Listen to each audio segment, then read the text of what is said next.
Hi అండి, అందరికీ నమస్కారం. నేను ఈరోజు ఏం చెప్పబోతున్నానంటే ఒక విషయం చెప్పాలి. ఇంట్లో ఆడపిల్లలు ఉంటారు కదా, అంటే పెళ్ళయ్యాక పెళ్ళి కాకుండా ముందర కాలేజ్ స్కూలు చదువుకోవడం అంత కొంచెమైనా ఫ్రీ ఉంటామండి.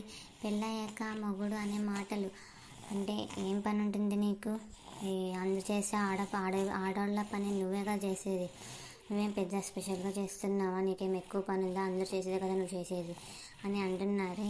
కొంతమంది ఓపిక ఉంటుంది, కొంతమంది ఓపిక ఉండదు. అది కాక మీకేం పని ఉంటుంది ఇంట్లో అట్లా ఇట్లా అంటారే. ఒకసారి జాబ్ వచ్చాక కూడా మేమే పొద్దున్నే లేచి వంట చేసి పెట్టి ఇంట్లో పనులు చేసి పెట్టి జాబ్కి పోయి వచ్చి మరీ మేము మళ్ళీ పనులు చేసి తీరాలి. ఇది కూడా తెలుసుకోకుండా ఇంట్లో ఉన్నా కూడా ఏం పని లేకున్నా కూడా ఏం అంటే ఫంక్షన్ లేకున్నా ఏం లేకున్నా కసువు ఊడవడం, బండ్లు కడగడం, సామాన్లు కడగడం, బట్టలు పిండడం అయినా ఉంటాయి కదండి. మీరేమైనా చేస్తారా? మీకు ఒక్కసారి ఆఫీస్ లేకపోతే ఇంట్లో అయినా ఉంటారు, మాకు అది కూడా ఉండదు. ఆఫీస్ ఉన్నా లేకపోయినా ఇంట్లో పని మాత్రం మనమే చేసుకుంటూ వెళ్ళాలి.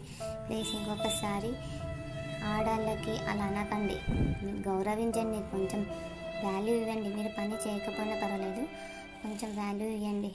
అంటే కొంచెమైనా మనిషిలా చూడండి, అప్పుడే సంతోషిస్తాం.